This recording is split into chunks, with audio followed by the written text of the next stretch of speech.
Class के लिए वो इंग्लिश का है। इंग्लिश में आज तो मैं आपको ग्रामर के बारे में बताऊंगा। ठीक है, ग्रामर हम फिर से शुरू कर रहे हैं। ठीक है, ग्रामर के साथ साथ हम टेक्स्ट बुक को भी पढ़ेंगे और साथ ग्रामर को भी पढ़ेंगे। ठीक है, ग्रामर के लिए अब आप जरा तवज्जो देंगे। ग्रामर जो होती है बेटा, ये हमारे लिए बहुत इंपॉर्टेंट होती है। ठीक है, ग्रामर अगर हमारी ग्रामर ठीक हो तो तभी हम जो है आराम से अपनी खुद स्टोरी भी लिख सकते हैं, अपने जो भी हमारे एसेज हैं वो भी लिख सकते हैं। ये पढ़ना या ये सीखना बड़ा अहम होता है। इसके लिए आप जरा तवज्जो देंगे बेटा। आप जानते हैं कि हमारी इंग्लिश के अल्फाबेट में जैसे हम कहते हैं कि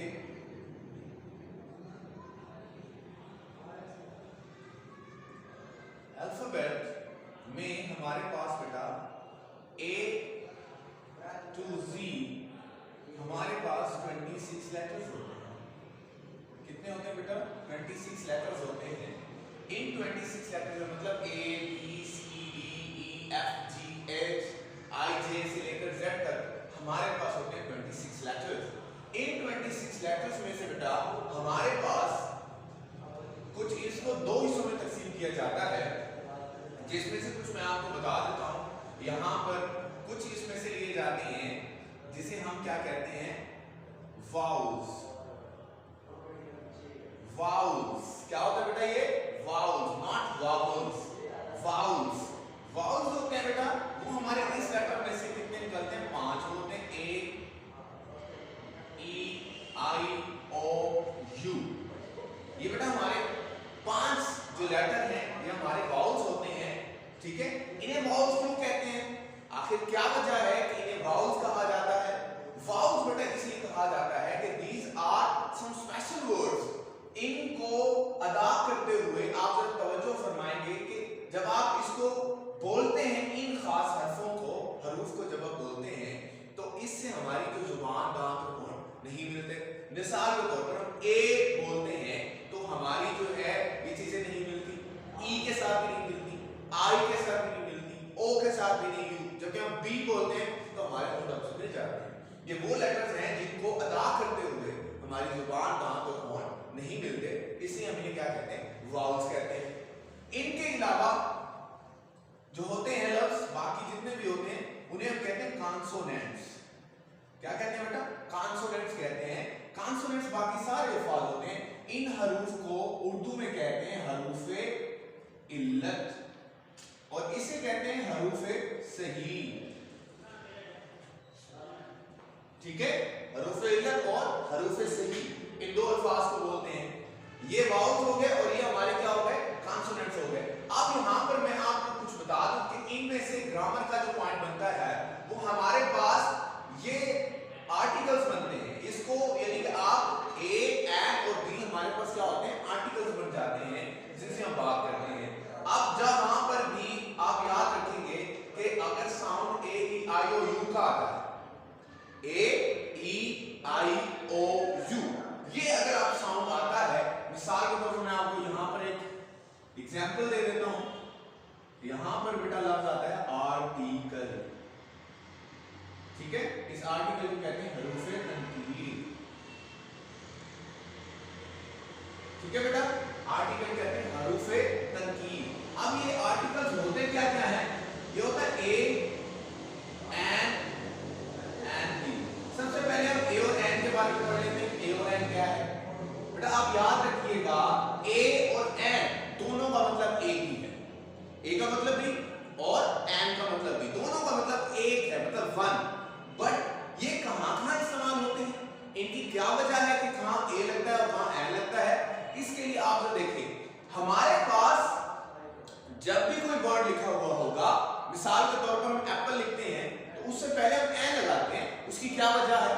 याद रखिएगा, यही लेटर्स, इनका एक खास साउंड है जिसको अलिफ और एन का साउंड कहते हैं। मतलब अलिफ और एन ये दोनों बड़ा साउंड, इट इज साउंड। ये इनकी आवाज देते हैं ये वाले letters A, E, I, O, U, ये साउंड्स हैं। अगर कोई भी वर्ड उसका जो पहला हर्फ है अगर वो साउंड आवाज देता है, अलिफ और एन की, मतलब ए को साउंड करता है, अलिफ मद को साउंड करता है, तो उसके साथ हम एन लगाएंगे, बाकी सबके साथ हम ए लगाएंगे। फॉर एग्जांपल अब इसकी एग्जांपल देता हूं आपको। अब देखिए हमने यहां पर लिखा एप्पल। अब हम एप्पल का जो फर्स्ट लेटर देखेंगे बेटा, ये जो ए का फर्स्ट लेटर है ये साउंड कर रहा है अलिफ को, ठीक है, ये अलिफ को साउंड कर रहा है, इसलिए इसके साथ क्या लगेगा, एन लगेगा। क्या लगाएंगे हम, एन एप्पल। ये क्या बनेगा, एन एप्पल। इसके साथ हम क्या लगा देंगे, एन। अगर कोई साउंड अलिफ और एन की साउंड कर रहा है, मतलब ए को साउंड कर रहा है, तो एन लगाएंगे। बाकी सब चाहे वो जो मर्जी हो, कॉन्सोनेंट हो या वावल्स हो। अब यहां पर देखिए वर्ड में लिख रहा हूं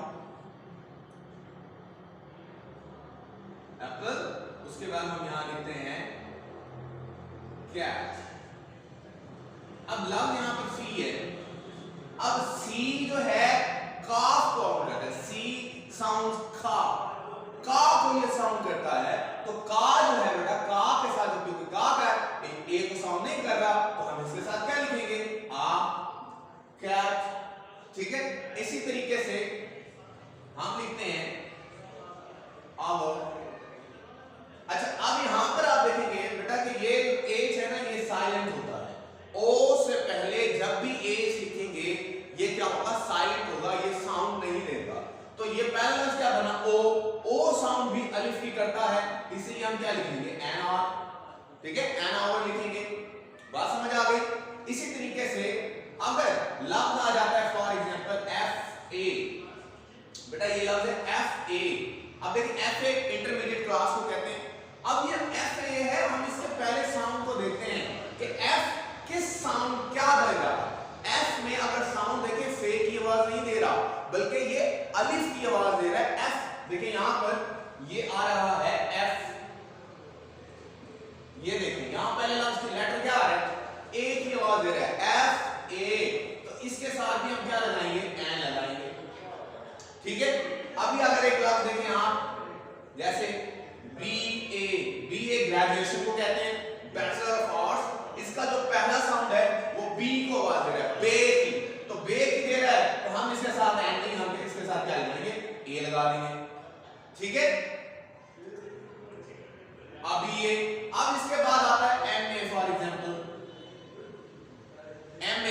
अब एम ए को अगर आप देखें लग नहीं रहा है, लेकिन साउंड क्या दे रहा है ये देखेंगे, एम ए लिखने के लिए भी हमें ऐसे लिखना पड़ता है एम।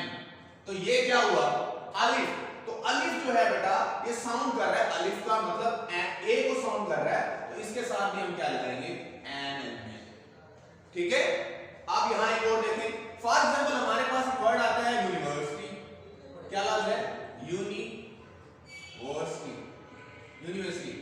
अब यूनिवर्सिटी में पहले ये यू आ रहा है, देखा जाए तो ये यू वाउल्स है, लेकिन यहां पर ये अलिफ की आवाज नहीं दे रहा, ये साउंड कर रहा है ये को, यूनिवर्सिटी। यहां पर हम यूनिवर्सिटी को कैसे लिखते हैं, ये लफ्ज आता है यू, ये को साउंड कर रहा है, तो जब ये को साउंड करेगा तो हम इसके साथ आ यूनिवर्सिटी लिखेंगे। अब इसी यू को देख ले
जब इन लेटर को ज्वाइन किया जाता है, मिलाया जाता है, तो ये मिलकर क्या बनते हैं? वर्ड बनते हैं।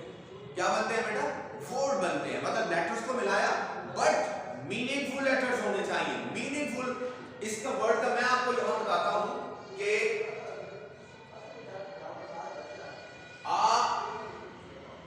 मीनिंगफुल क्या लिखेंगे? Meaningful unit of letters, a meaningful unit of letters called words. meaningful का मतलब समझना है। मतलब आप मिसाल देता हूं मैं, यहां पर हमने लिखा PEN। अब बेटा ये पेन लिखा है हमने, पेन, इसका मतलब कलम है। अगर इसी को मैं EPN लिख दूं तो इसका तो कोई मतलब नहीं है। तो इसीलिए मीनिंगफुल लेटर्स के यूनिट को हम क्या कहेंगे? वर्ड्स लिखेंगे। ठीक है, a meaningful unit of letters is called words. क्या कहलाता है? वर्ड कहलाता है। ठीक है बेटा, ये हो गया वर्ड। अब वर्ड में आगे क्या आता है वो मैं आपको बता देता हूं कि वर्ड में आगे क्या आएगा। ये आपको याद है कि 26 लेटर्स में से कितने वाउल्स होते हैं और कितने कॉन्सोनेंट्स होते हैं, इसको ध्यान में रखिएगा। अब देखिए, यहां पर हमने पढ़ लिया word.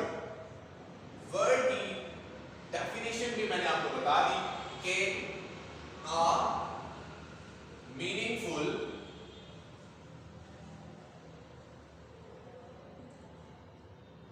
Unit of letters, meaningful unit of letters called word। अब मैंने आपको ये भी बता दिया था कि ये बनते कैसे। अच्छा, इस वर्ड में एक वर्ड आता है जिसे हम कहते हैं कंपाउंड वर्ड। क्या कहते हैं? Compound word. ये कंपाउंड वर्ड क्या होता है भाई? कंपाउंड वर्ड, कंपाउंड वर्ड एक ऐसा वर्ड होता है जो दो वर्ड से मिलकर बना, मतलब दो जुमले हो, दो लफ्ज हो, उसके अंदर दो अल्फाज का मजमूआ हो जाता है। जैसे देखिए, सन एक वर्ड है, SUN, सन, सन मीन सूरज, और फ्लावर जो है उसका मतलब फूल। अब इन दोनों को जब हम मिलाते हैं, मतलब सन और फ्लावर, इन दोनों को मिलाएंगे तो ये सूरजमुखी बन जाएगा, सूरज का फूल। तो ये सनफ्लावर। अब ये क्या हो गया? दो लफ्जों के मजमूए को एक लफ्ज बना दिया गया, तो ये कंपाउंड है। मतलब हमने लिखा ये सन है और साथ हमने फ्लावर लिख दिया, तो ये हो गया सनफ्लावर। इसी तरीके से BUTTER, ये बटर एक अलग लफ्ज है, फ्लाई एक अलग लफ्ज है, लेकिन जब इनको मिलाएंगे तो ये लफ्ज बनेगा बटरफ्लाई। तो बटरफ्लाई, तितली, मतलब ये आप दो लफ्जों को मिला के एक लफ्ज बना दिया। ठीक है, जैसे बेड, रूम। ठीक है, तो ये ऐसे अल्फाज हैं जो दो को मिलाकर एक बजाय ये क्या होते हैं? कंपाउंड वर्ड होते हैं। कंपाउंड वर्ड इसे कहते हैं। ठीक है बेटा, समझ आया? अच्छा, अब वर्ड के बाद बेटा अगली बात आती है सेंटेंस की। सेंटेंस क्या होता है? तो याद रखिएगा, सेम एज इट वैसा होता है कि a meaningful unit of word is called sentence. मतलब एक बामायनी अल्फाज के मजमूए को जुमला कहते हैं। बामायनी मतलब जिसके कुछ मीनिंग भी बने। एक बामायनी अल्फाज के मजमूए को, यूनिट को सेंटेंस कहते हैं। तो यहां मैं आपको लिखकर दे रहा हूं सेंटेंस। What is sentence? क्या हमने पढ़ा? मीनिंगफुल, ये वही सेम एज इट वैसी ही डेफिनेशन है। Meaningful unit of word is called, a meaningful unit of words is called sentence। बामानी अल्फाज के मजमूए को जुमला कहते हैं। जुमला एक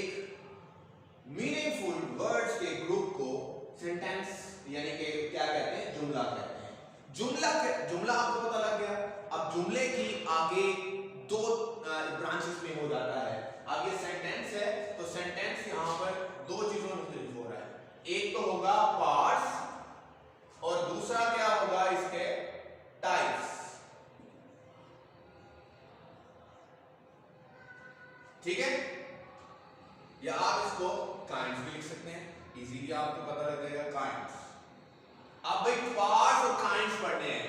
अब हमें पढ़ना है कि पार्ट्स कितने हैं और काइंड्स कितनी है। ये दोनों मैं आपको बता रहा हूं कि पार्ट्स कितने हैं। सबसे पहले हम डिस्कस कर लेते हैं पार्ट्स को, कि पार्ट्स क्या होते हैं, एक सेंटेंस के पार्ट्स कितने होते हैं। तो बेसिकली एक सेंटेंस के दो हिस्से होते हैं। There are two parts in a sentence. एक जुमले में दो कितने दो हिस्से होते हैं। There are two parts in a sentence. अब यहां मैं एक सेंटेंस लिख रहा हूं, आप उसको जरा तवज्जो दीजिएगा।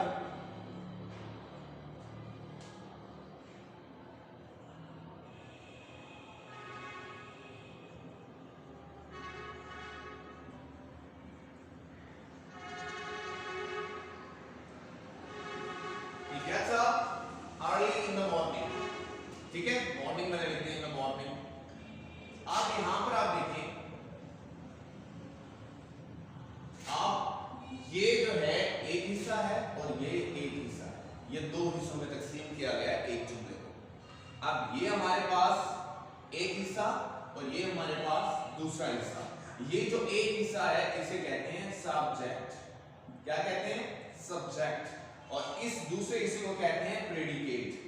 क्या कहते हैं? प्रेडिकेट। एक सब्जेक्ट और दूसरा प्रेडिकेट, ये दो हिस्से होते हैं बेटा। एक जुमले के दो हिस्से होते हैं, एक को सब्जेक्ट कहते हैं, बाकी जो हिस्सा होता है वो प्रेडिकेट कहलाता है। ये हो गया पार्ट्स। अब हम इसकी काइंड्स की तरफ आते हैं कि काइंड्स क्या है इसकी।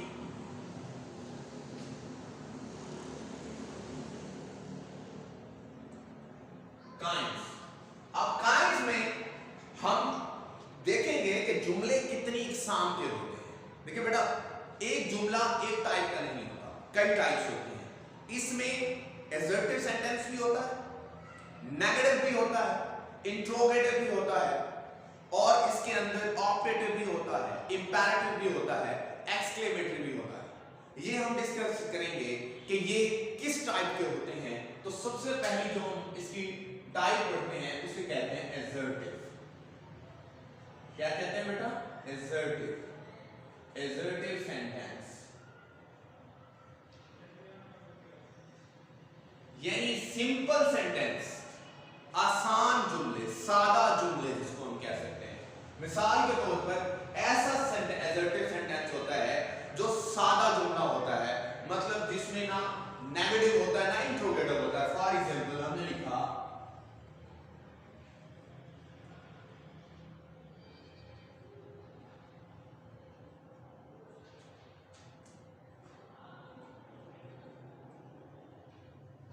They speak French, वो फ्रेंच बोलते हैं। अब ये सादा जुमला है, ये इसकी एक मिसाल है। They speak French, वो बोलते हैं। आप देख रहे हैं इसमें ना नेगेटिव आ रहा है ना इंट्रोगेटिव आ रहा है। ये सादा जुमला है, सादगी को बयान कर रहा है, इसीलिए क्या है? Assertive sentence.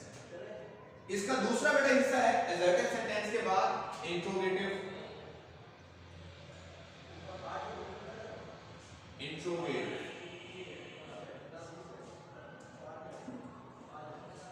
ठीक है। अब इसका मैंने क्या बताया था?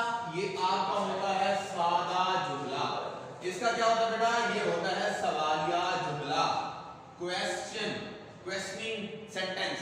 ऐसा जुमला जिसमें सवाल पूछा जाए, कुछ पूछा जा रहा हो, वो क्या होता है? इंट्रोगेटिव सेंटेंस कहलाता है। ठीक है, सवालिया जुमला। सवालिया जुमला क्या है? जिसमें कोई सवाल पूछा जा रहा हो। जैसे आप कहते हैं What is your name? तुम्हारा नाम क्या है? अब ये सवाल पूछा जा रहा है। Where are you going? तुम कहां जा रहे हो? Why are you going? तुम क्यों जा रहे हो? When will you be here? आप यहां कब आएंगे? मतलब ये सारी बातें जो हैं जिसमें सवाल पूछा जा रहा हो क्या कहलाता है? इंट्रोगेटिव कहलाता है। अब इसकी थर्ड हम पढ़ते हैं कि थर्ड क्या है। इसकी जो बेटा थर्ड जो हम इसकी काइंड पढ़ेंगे वो कहलाती है इंपेरेटिव। क्या कहलाती है? इंपेरेटिव।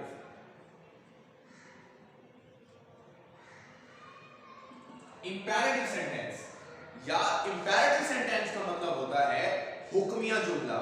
एक ऐसा जुमला जिसमें क्या दिया जा रहा है, किसी चीज के करने का हुक्म दिया जा रहा होता है, ऑर्डर दिया जा रहा होता है। क्या इंपेरेटिव सेंटेंस कौन सा जुमला होता है? जिसमें कोई ऑर्डर दिया जा रहा होता है, हुक्म दिया जा रहा होता है। यहां मैं लिख देता हूं हुक्मिया जुमला। ठीक है, हुक्मिया जुमला जिसमें कोई हुक्म दिया जा रहा होता है। जैसे स्टैंड अप, खड़े हो जाओ, सिट डाउन, बैठ जाओ, गेट आउट, चले जाओ, go and fetch a 1 glass of water, जाओ और पानी का एक गिलास ले आओ। ये सारी बातें क्या हैं? ये बातें हुक्म दिया जा रहा है। इट मींस ये हमारा एक ऑर्डर है जिसको हम दे रहे हैं। तो जो ऐसे फिक्रे जिसमें हुक्म दिया जा रहा होगा वो क्या कहलाएंगे? Imperative sentence. क्या कहलाएंगे? Imperative sentence. ठीक है, उसके बाद आ जाता है फोर्थ। फोर्थ क्या है? फोर्थ होता है बेटा optative sentence. Optative sentence. Optative sentence का मतलब होता है ऐसे फिक्रात जिनमें दुआ दी जा रही हो या बद्दुआ दी जा रही हो। मतलब ऐसे फिक्रात जिनमें दुआ दी जा रही हो और बद्दुआ दी जा रही हो। जैसे may you live long, may you have many many mores, ठीक है, may you fail, may you have success in your life, may your all dreams come true. ये सारी जितनी भी बातें हैं बेटा इसमें दुआ दी जा रही है। तो दुआया जुमले सेंटेंस क्या होते हैं? दुआया जुमले। दुआया जुमले, दुआया जुमला जिसे आप कह सकते हैं। अब इसमें आप क्या कह सकते हैं? मे you live long, live long Pakistan, Pakistan जिंदाबाद। ये फिक्रात क्या कहलाते हैं बेटा? ऑप्टेटिव सेंटेंस कहलाते हैं। ठीक है, ऑप्टेटिव सेंटेंस के बाद एक आखिरी इसकी जो किस्म बची है जो मैं आपको यहां बताने लगा हूं वो क्या है? उसको हम कहते हैं बेटा exclamatory sentence. What is exclamatory sentence? एक एक्सक्लेमेटरी जुमला, एक्सक्लेमेटरी जुमला क्या होता है? इसे कहते हैं इस्तजाबिया या निदाया जुमला। मतलब इस जुमले में हमारी सडन फीलिंग्स, हमारे इमोशंस और हमारी स्टेट के बारे में जिक्र किया जाता है। मतलब जब हमें कोई खुशी की खबर मिलती है तो सडनली जब जो हमारा पहले अल्फाज निकलते हैं तो वो जो खुशी की इजहार के लिए जो पहले अल्फाज निकलते हैं उसको एक्सक्लेमेशन वर्ड्स कहते हैं, एक्सक्लेमेटरी सेंटेंस कहते हैं। अब किसी की फॉर एग्जांपल वफात की हमें खबर मिली तो हम जो लफ्ज उसके लिए निकालेंगे ओहो या लॉस, ही इज डेड, ये वो वर्ड्स होंगे जो हमारे सडन फीलिंग्स के साथ होते हैं। मिसाल के तौर पर दर्द जब हमें होता है, कोई तकलीफ होती है तो उसकी आवाज कराने की जो होती है वो भी क्या कहलाती है? ये इसी तरीके से एक्सक्लेमेटरी सेंटेंस कहलाता है, वर्ड्स जिसे हम कहते हैं। तो यहां मैं आपको बता रहा हूं इसकी क्या एग्जांपल होगी। क्या लफ्ज है? एक्सक्लेमेटरी।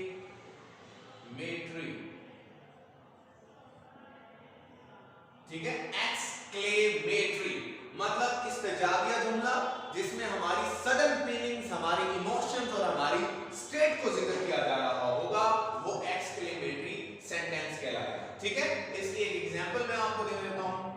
जैसे कभी कभी हम जीतते हैं तो हम कहते हैं हुर्रा, वी वोन, हम जीत गए। ठीक है, अफसोस की खबर मिलती है तो हम कहते हैं अलॉस, he is dead, he dead। ठीक है, अब अलॉस के बाद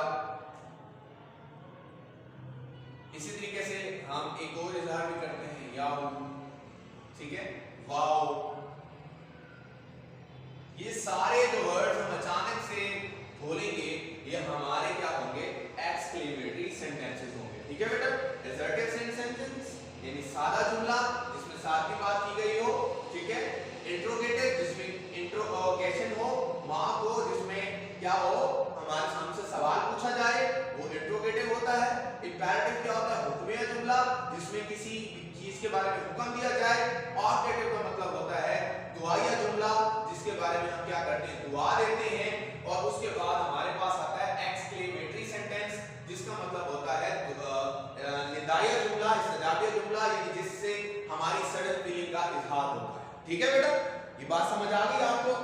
ये वेरी इंपॉर्टेंट होते हैं। ये बेटा सिर्फ 6th क्लास से नहीं है, आपकी 7th 8th 9th 10th first year second year, ये वहां तक जाते हैं। इन फिक्रात के बारे में, इन जुमलों के बारे में पूछा जाता है। आपको इनकी नवैयत का पता होना चाहिए कि असर्टिव सेंटेंस क्या है, इंट्रोगेटिव क्या है, इंपेरेटिव क्या है और ऑप्टेटिव क्या है, एक्सक्लेमेटरी क्या है। ठीक है बेटा, इसके करने के बाद ये हमारे पास सेंटेंस हैं जो हमने आपको बता दी है कि ये काइंड्स क्या हैं। इसके बाद मैं आपको अगली चीज बताता हूं।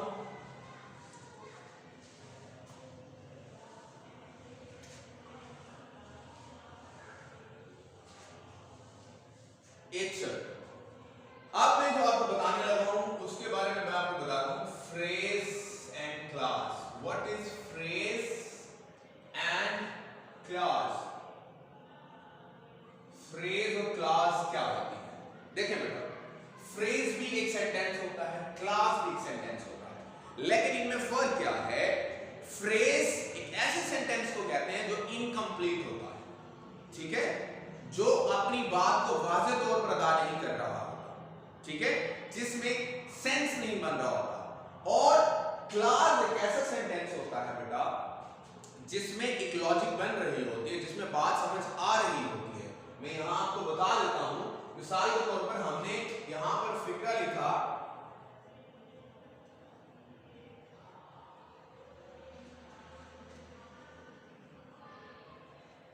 he was laughing at me joke।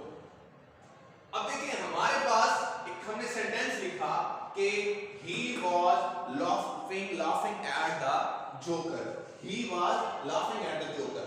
अब देखिए मैं इस फिक्रे को दो हिस्सों में तकसीम करता हूं।